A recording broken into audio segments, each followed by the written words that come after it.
Sir ನಿನ್ನೆ ಇಡಿ ಒಂದು report sir ನಿನ್ನೆ ಇಡಿ ಒಂದು ರಿಪೋರ್ಟ್ ಬಿಡುಗಡೆ ಆಗಿದೆ. ರಿಪೋರ್ಟ್ ಅಲ್ರಿ, ಅದು ಸೀಜ್ ಮಾಡಿರೋದು, ಸೀಜರ್ ರಿಪೋರ್ಟ್. ಅದರಲ್ಲಿ ತಮ್ಮ ಬೇಕು ಅಂತ ಪೊಲಿಟಿಕಲ್ ಆಗಿ ಮಾಡ್ತಾ ಇದ್ದಾರೆ. What is the evidence to show that there is a money laundering ಆಗಿದೆ ಅನ್ನೋದಕ್ಕೆ ಏನಿದೆ ಸರ್? ಅದಕ್ಕೆ ಪೂರ್ವಕವಾಗಿ ನೀವು ಮುಖ್ಯಮಂತ್ರಿಗಳು ಮತ್ತೆ ಅವರ ಏನು ನಿಮ್ಮ ಮನೆಯವರಿಗೆ ಇರ್ಬೋದು, ಇಲ್ಲ ಮಿನಿಸ್ಟ್ರಿಗೆ ಆಗಿರ್ಬೋದು, when the Lokayukta is investigating on one side, what was the need to serve the ಏನು ಅವ್ರಿಗೆ ನೋಟಿಸ್? ನೋಡಿದ್ದೀರಾ ಇದನ್ನ? ನಟೇಶ್ ಕೋರ್ಟ್ಗೆ ಹೋಗಿದ್ದಾರೆ, ಹೈಕೋರ್ಟ್ಗೆ ಹೋಗಿ ಅವ್ರಿಗೇನಂತ ಹೇಳಿದ್ದಾರೆ ಅಂತ ಗೊತ್ತಿದೇನಪ್ಪ ನಿಮಗೆ? ಅಬ್ಸರ್ವೇಷನ್ ಹೈಕೋರ್ಟ್ನವ್ರು ಮಾಡಿರೋದು ನೋಡಿದ್ಯಾ? ಏನಂತ ಹೇಳಿದ್ದಾರೆ? ನಟೇಶ ಹೈಕೋರ್ಟ್ ಹೋಗಿದ್ದಾರೆ, ಅವನ ಪಿಟಿಷನ್ ಅಲೋ ಆಗಿದೆ, ಅವನಿಗೆ ಕರೆದಿದ್ದು ತಪ್ಪು ಅಂತ ಆಗಿದೆ, ಅದು ಮನಿ ಲಾಂಡ್ರಿಂಗ್ ಬರಲ್ಲ ಅಂತ ಆಗಿದೆ. ಯಾರು ಹೇಳಿರೋದು ಅದನ್ನ? ಮತ್ತೆ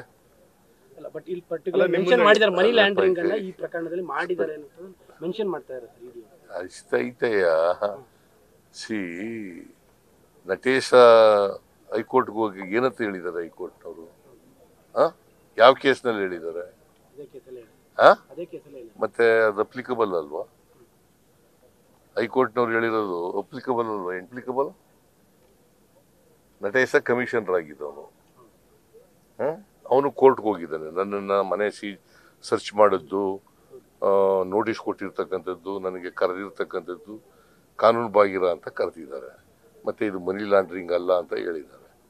ಅವ್ರು ಮನಿ ಲಾಂಡ್ರಿಂಗ್ ಅಲ್ಲ ಅಂತ ಹೇಳಿದ್ದಾರೆ, ಕರೆದ ತಪ್ಪು ಅಂತ ಹೇಳಿದ್ದಾರೆ.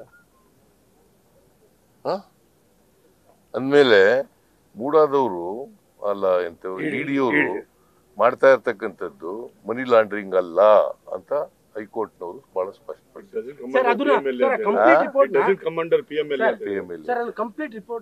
ಬಿಡುಗಡೆ ಮಾಡ್ತಾರೆ ಸರ್ ಅವರು, ಕಂಪ್ಲೀಟ್ ರಿಪೋರ್ಟ್ ಮೀಡಿಯಾಗೆ ಬಿಡುಗಡೆ ಮಾಡಿದ್ದಾರೆ. ಅದರಿಂದನೇ ಏನಾದ್ರು ಅನುಮಾನ ಕಾಡ್ತಾ ಇದೆ. ದಟ್ ಮೀನ್ಸ್ ವಿಷಯ ಪಾಲಿಟಿಸೈಸ್ ಮಾಡ್ತಾ ಇದ್ದಾರೆ, ಉದ್ದೇಶಪೂರ್ವಕವಾಗಿ ಪಾಲಿಟೈಸ್ ಮಾಡ್ತಾ ಇದ್ದಾರೆ. ಯಾಕಂತಂದ್ರೆ ಈಗ ಲೋಕಾಯುಕ್ತ ಪೊಲೀಸ್ನವರು ಎಂಕ್ವೈರಿ ಮಾಡಿದ್ದಾರೆ. ಗವರ್ನರ್ ಹತ್ರ ಹೋಗಿದ್ದಾರೆ, ಏನಂತ ಇವರು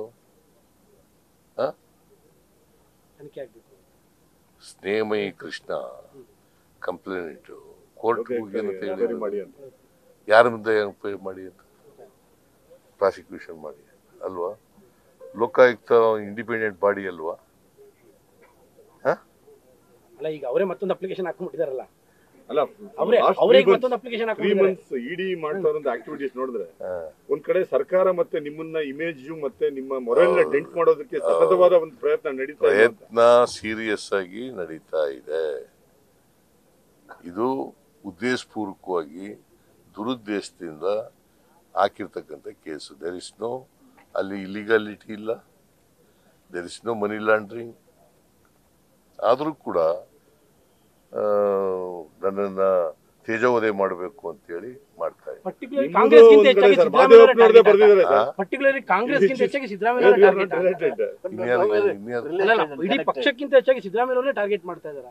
ಸಿದ್ದರಾಮಯ್ಯ ಮುಖ್ಯಮಂತ್ರಿ ಅಲ್ವಾ, ಅದಕ್ಕೆ ನನ್ನ ಟಾರ್ಗೆಟ್ ಮಾಡ್ತಾ ಇದ್ದಾರೆ. ಸರ್, ಈ ಒಂದು ಅಜೆಂಡಾ, ಈ ಕಾನ್ಸ್ಪಿರಸಿ ಬಿಜೆಪಿ ಸತತವಾಗಿ ಮಾಡ್ತಾ ಇರುತ್ತೆ. What is your strategy to counter them? ಈಗ ನಾವು ಕೋರ್ಟ್ಗೆ ಹೋಗಿದ್ದೀವಿ. ಈಗ ನನ್ನ ಹೆಂಡತಿಗೆ ಇಡಿ ಅವರು ನೋಟಿಸ್ ಕಳಿಸಿದ್ರು, 2 ಸಾರಿ ಕಳಿಸ್ಬಿಟ್ಟಿದ್ರು. ನಾನು ಕೋರ್ಟ್ಗೆ ಹೋದೆ. ಕೋರ್ಟ್ಗೆ ಹೋದ್ಮೇಲೆ ಸ್ಟೇ ಕೊಟ್ಟಿದ್ದಾರೆ.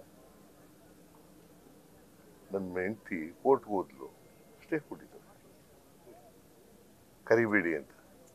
ಇದೇನು ಸೈಕಾಲಜಿಕಲ್ ಡ್ರಾಮಾ ಇಡಕ್ಕ ಸರ್ ಈ ತರದ ಒಂದು ಆಕ್ಟಿವಿಟೀಸ್? ಇದು ಜನಗಳಿಗೆ ಸುಳ್ಳು ಮೆಸೇಜನ್ನು ಕೊಡಬೇಕು. ಸಿದ್ದರಾಮಯ್ಯನವರು ಈಗ ನನಗೇನು ಸಿಕ್ಲಿಲ್ವಲ್ಲ, ಅದಕ್ಕೆ ನನ್ನ ಟಾರ್ಗೆಟ್ ಮಾಡಿ ನನ್ನ ಇಮೇಜನ್ನು ಇದು ಮಾಡಬೇಕು ಅಂತಕ್ಕಂಥದ್ದು ಅವರ ಉದ್ದೇಶ. ಬಟ್ ಅದರಲ್ಲಿ ಅವರು ಸಫಲ ಆಗಲ್ಲ. ನ್ಯೂಸ್ ಫಸ್ಟ್ ನಿರ್ಭೀತಿಯಿಂದ ನಿಮ್ಮ ಪರವಾಗಿ.